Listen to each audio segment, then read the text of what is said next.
পাথরের ভিতরে বসে বসে করো। কিসের ভিতরে? লুকমান হাকিম বেটার নসিহত শোনে, এই বেটা শোন, তুই যদি কোনো কাজ করিস সেটা ভালো মন্দ যাই হোক, যদি পাথরের ভিতরে বসে করিস। হযরত লুকমান হাকিম আবার বললেন, হে বেটা, আও ফিস সামাওয়াতি আও ফিল আরদ, যদি তুই আকাশে, যদি তুই আসমানের কোথাও যে কোনো নেকির কাজ অথবা গুনাহের কাজ করিস, কেউ জানে না, तमाम সৃষ্টির কেউ জানে না, तमाम মখলুকের কেউ জানে না। আও ফিল আরদে, অথবা তুই যদি জমিনের কোথাও কোনো নেকি কিংবা গুনাহের কাজ করে বসিস, মানে পাথরের ভিতরে কিংবা আসমানে অথবা জমিনের কোথাও যদি তুই কোনো নেকি কিংবা গুনাহের কাজ করে বসিস, হযরত লুকমান হাকিম বললেন, ইয়াতি বিহাল্লাহ, না না না না না, যার খবর কেউ রাখেন না, तमाम সৃষ্টির কেউ যে ব্যাপারে খবর রাখে না, আমি আল্লাহ পাক রব্বুল আলামিন বলছি, হাসরের ময়দানে মহান আল্লাহ সেটা তোর সামনে প্রকাশ ঘটাবেন।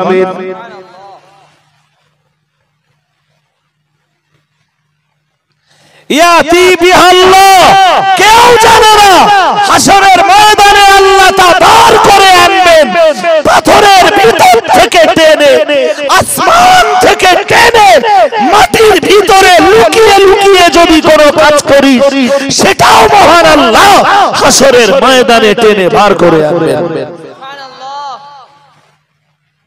ব্যাটারে এখনো নামাজের কথা বলিনি। নামাজের কথা বলার আগে লুকমান হাকিম ভয় ঢোকাচ্ছে ব্যাটার ভেতরে। কি ঢোকাচ্ছে? কেন? কেন? ওর ভিতরে যেদিন এই ভয়টা ঢুকিয়ে যাবে যে আমি পাথরের ভিতরে লুকিয়ে যদি সালাত আদায় করি, পাথরের ভিতরে লুকিয়ে যদি নামাজ আদায় করি, আসমানে যে যদি সালাত আদায় করি, মাটির নিচে যে যদি আমি সালাত আদায় করি, কেউ না দেখলে আমার আল্লাহ হাসরের ময়দানে আমার সামনে তার প্রকাশ ঘটাবেন। আবার আমি যদি পাথরের ভিতরে লুকিয়ে লুকিয়ে কোনো গুনাহের কাজ করি, আমি যদি আকাশের কোথাও যে কোনো গুনাহের কাজ করি, অথবা আমি যদি জমিনে লুকিয়ে লুকিয়ে কোনো গুনাহের কাজ করি, কেউ জানবে না, হাসরের ময়দানে আল্লাহ আমার সামনে তা পেশ করবেন। পারবেন না? পারবেন না? জোর করে বলেন, পারবেন না? লুকমান হাকিম তার বেটাকে নামাজের নির্দেশ দেওয়ার আগে এই জিনিস শোনাচ্ছেন। তার কারণ কি জানেন? যে বেটার ভিতরে যদি আগে ভয় ঢুকে যায়, তারপরে আমি নামাজের নির্দেশ দিলে ওর জীবনে আর নামাজ ছুটে যাবে।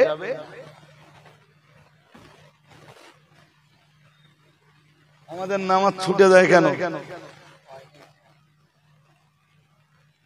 লুকিয়ে লুকিয়ে পাপ করি কেন? এমনি বিড়ি খাচ্ছল যেই দেখলে যে চেনা পরিচিত হুজুর এসে গেছে, বিড়িটা ফেল দিল। হাতে লটারি, আমার দেখে লটারিটা ফেল দিলে, দেখতে পাচ্ছি বিড়িটা ফেলে দিয়েছে পায়ের কাছে, বিড়িটায় তখন আগুন।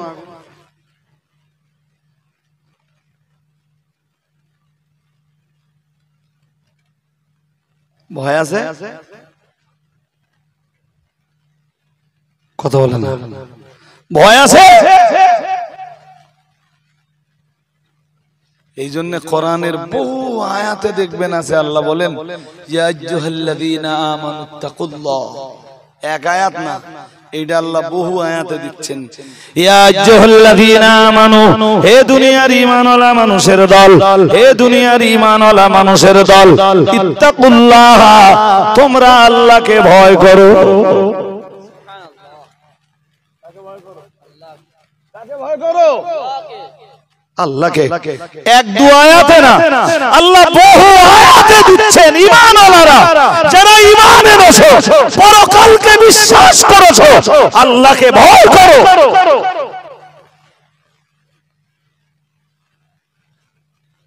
আল্লাহ তোমার तमाम জিন্দেগীর আমলনামার একদিন প্রকাশ ঘটাবেন। সুতরাং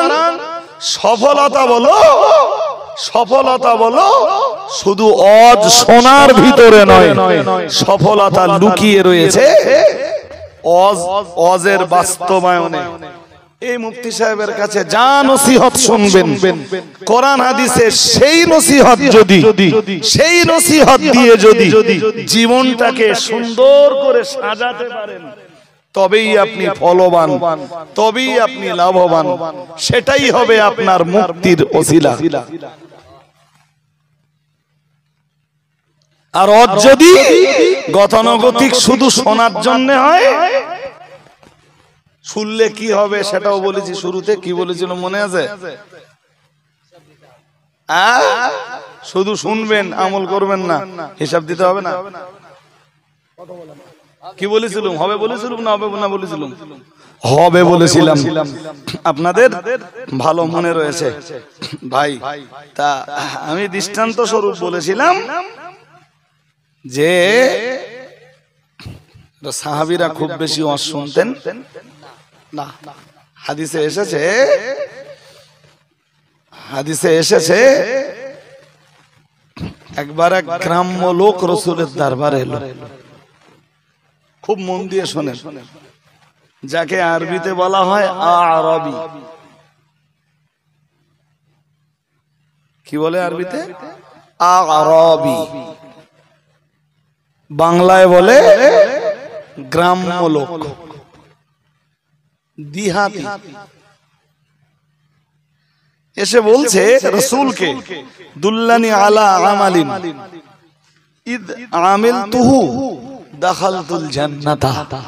হুজুর, আপনি আমাকে এমন কিছু আমলের কথা বলুন যে আমলগুলো করলে আমি জান্নাত পেতে পারি।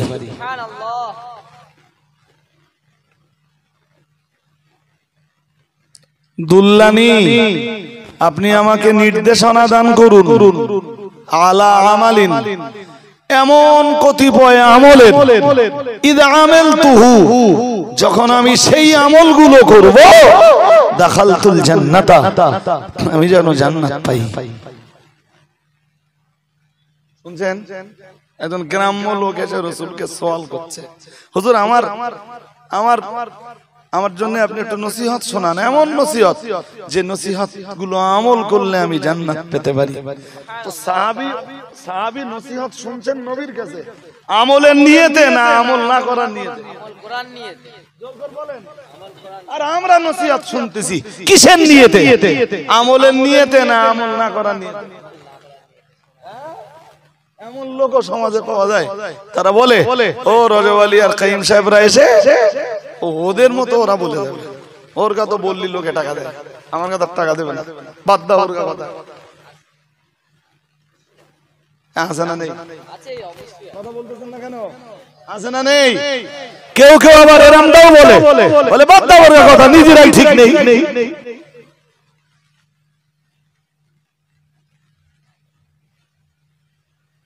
এরম বলার লোক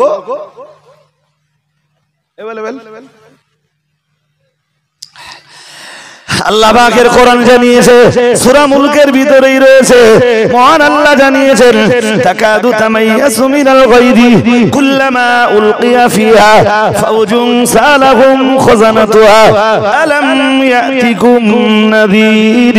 মহান আল্লাহ জানিয়েছেন, কুল্লামা উলকিয়া ফিহা ফাওজুন, আল্লাহ পাক রব্বুল আলামিন জানিয়েছেন, যখনই কোন দল, কোন গোষ্ঠী, কোন সম্প্রদায়কে অথবা কোন ব্যক্তিকে যখন জাহান্নামের ভিতরে নিক্ষেপ করা হবে, আল্লাহ পাক রব্বুল আলামিন জানিয়েছেন, সালাকুম খাজানাতুহা, জাহান্নামের দারোগা, জাহান্নামের প্রহরী, সিকিউরিটি জিজ্ঞেস করবে, আলাম ইয়াতিকুম নাযীর, আল্লাহ পাক রব্বুল আলামিন জানিয়েছেন জাহান্নামের দারোগা জিজ্ঞেস করবে তোদের কাছে কি কোনো ডারানেওয়ালা আসেনি, তোদের কাছে কি কোনো নবী রাসূল আলেম হাফেজ মাওলানা কারি মুফতি ইমাম খতিব অথবা কোনো বক্তা কোরআন হাদিসের মাধ্যমে কোনটা জান্নাত আর কোনটায় জাহান্নাম, কোনটায় সফলতা কোনটায় ব্যর্থতা, কোনটা করলে নাজাত পাওয়া যায় আর কোনটা করলে জাহান্নামে যেতে হয়, এগুলো বুঝিয়ে দেওয়ার মতো তোদের কাছে কি কেউ আসেনি? কেউ জাহান্নামে ঢুকবে যখন তখন জাহান্নামের দারোগায় জিগাবে বলে তোর কাছে কেউ আসেনি? কোন কাজ করলে জান্নাত পাওয়া যায়, কোন কাজ করলে জাহান্নামে যাওয়া সহজ হয়, কিসে সফলতা, কিসে ব্যর্থতা, কিসে জয়, কিসে পরাজয়, কিসে পরকালের মুক্তি আর কিসে পরকালের ব্যর্থতা কেউ তোকে বলে দেয়নি? কোন আলেম হাফেজ মাওলানা মুফতি কারি খতিব বক্তা হুজুর হযরত পীর পীরজাদা কেউ তোদের কাছে যায়নি? কে বলতেছেন এসব কথা? আল্লাহ রাব্বুল আলামিন শোনাচ্ছেন। কোথায়? আমি তো কোরআনের এক জায়গা থেকে বলতেছি, কোরআনের আরো বহু জায়গায় এইসব কথা আসতেছে। ওরা কি বলবে জানেন? ওরা তখন বলবে কলু বালা, ইয়েস ইয়েস ছিল। কত আলেম, কেউ মুফতি, কেউ কারি, কেউ মাওলানা, কেউ মুহাদ্দিস, কেউ মুফাসসির, কোরআন হাদিসের কতই না বয়ান আমাদের শুনিয়েছে, বাট আমরা ফাকাযাবনা, আমরা তো মনে করেছিলাম যে সব আলেমরা সব মিথ্যা বলতে। নাউজুবিল্লাহ। একটু জোর করে বল। জাহান্নামীরা যেটা বলবে আল্লাহ অ্যাডভান্স বলে দিচ্ছেন কেন? আল্লাহ আমাদের প্রতি দয়া করতেছেন যে তোরা এখনো সাবধান হ, নইলে তোদের জাহান্নামে যাওয়ার সময় ওই কথাটা বলা লাগবে।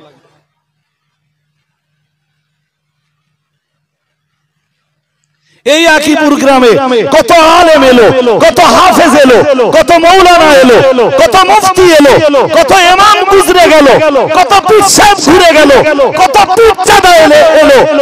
মানুষের জীবনের এখনো পট পরিবর্তন কিছুই, দিনের পর দিন অজনসিয়াত শুধু বেড়েই গেল।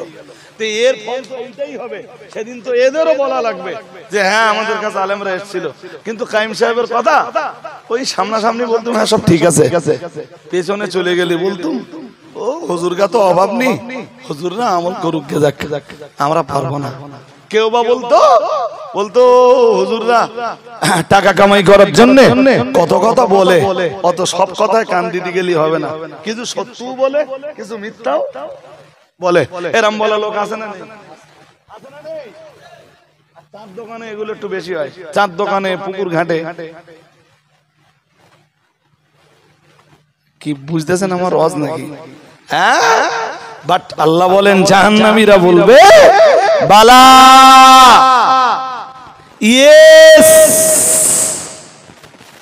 আমাদের কাছে এসেছিল আলেমরা, কোরআন দিয়ে হাদিস দিয়ে কোরআন সুন্নাহ দিয়ে নসিহত করেছিল, ফাকাযাবনা, আমরা মিথ্যারোপ করেছিলাম। কি করেছিলাম? ওয়াকুল্লামা নাযালাল্লাহু মিন শাইইন, শুধু মিথ্যারোপ করে ছেড়ে দেয়নি, আরো বলেছিলাম মা নাযালাল্লাহু মিন শাইইন। এসব আলেমরা যা বলে বেড়ায় এগুলোর কোনোটাই আল্লাহর নাজেল করা নয়।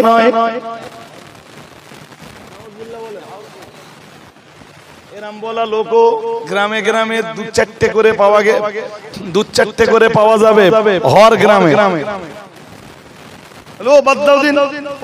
আল্লাহ রসুলের কথা না, ওসব এই যুগে আর ওসব মানতে গেলে চলে? ও কাইম সাহেব মতো বলে যাবে আমার গা মতন করতে হবে। কাইম সাহেব তো আমার সংসার দেখে দেয় না। এরম মাল সমাজে আছে না? খুব আছে।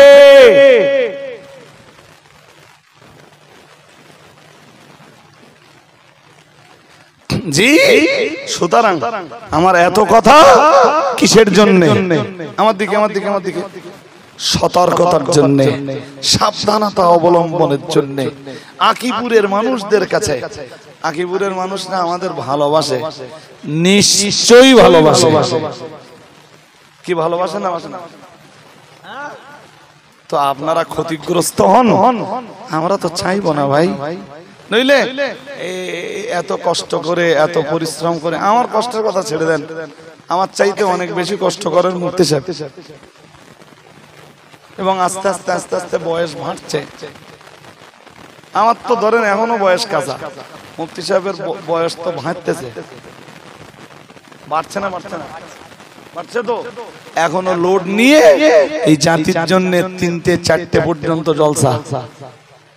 দিনের বেলা এই মাদ্রাসাগুলোর দায়িত্ব দেশের জনগণের ফতোয়া ফারায়েজ বলে দেওয়া। জি, অল ইন্ডিয়া সুন্নাতুল জামাতের এই এত মাদ্রাসা, প্রত্যেক মাদ্রাসার শেষ কথা বলা, সংগঠনের এত ঝামেলা পোহানো, বঙ্গনুর পত্রিকার ফতোয়ার জবাব লেখা, এরপরেও জাতির কাছে সময় মতো যে কোরআন হাদিসের বার্তাগুলো দিচ্ছেন। আমার বক্তব্য, এগুলো বিশ্বাস করে জিন্দেগি গড়লে আপনি ইহকালে লাভবান, পরকালে জান্নাত। আরেকটু মন খুলে বলেন, ইহকালে বলুন লাভবান, পরকালের জান্নাত। আমি কম বেশি যেটুকু দেখেছি ভাই, মুফতি সাহেবের টোটাল বক্তব্য, আমার তো জ্ঞানগম্য অত নেই, তাই হালকা সালকা যেটুকু বুঝেছি তাতে দেখেছি যে মুফতি সাহেব যেসব নসিহত গুলো করেন, মন করলে ওর উপরে পুরো বই লিখে দেওয়া যাবে। কি লিখে দেওয়া যাবে? মানে ওই কোরআন হাদিসের বয়ানে যা আছে ওর ভিতরে ন্যূনতম পানি মেশায় না। পানি মেশানো বোঝেন? এ যুগে পানি মেশানো লোক আছে না নেই? পানি মানে কি? পানি মানে কি? সে দুধ বলে আর মোটা চেনাই যাচ্ছে না, টোটালটা পানির মতো হয়ে গেছে। কোরআনের নাম করে বলছে অথচ কোরআনে নেই, হাদিসের নাম করে বলছে অথচ হাদিসে।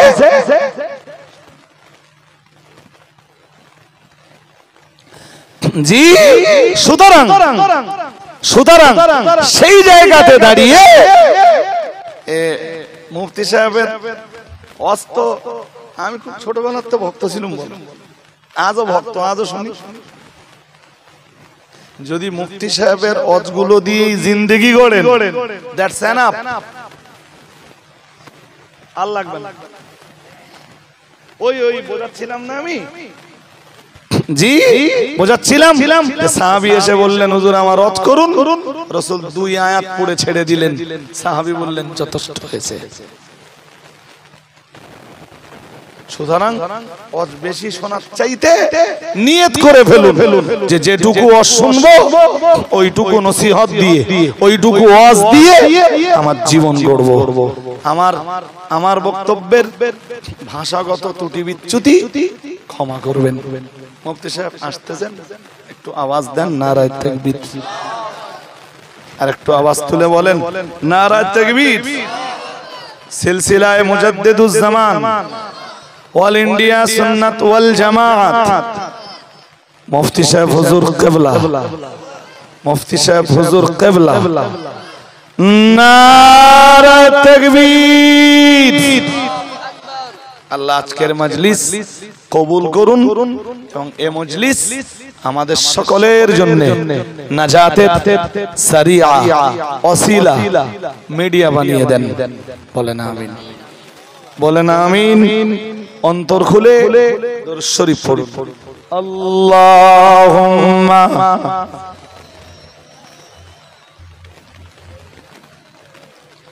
দরুদ শরীফ পড়তে বলেছে, তা আওয়াজ ভালো না তো?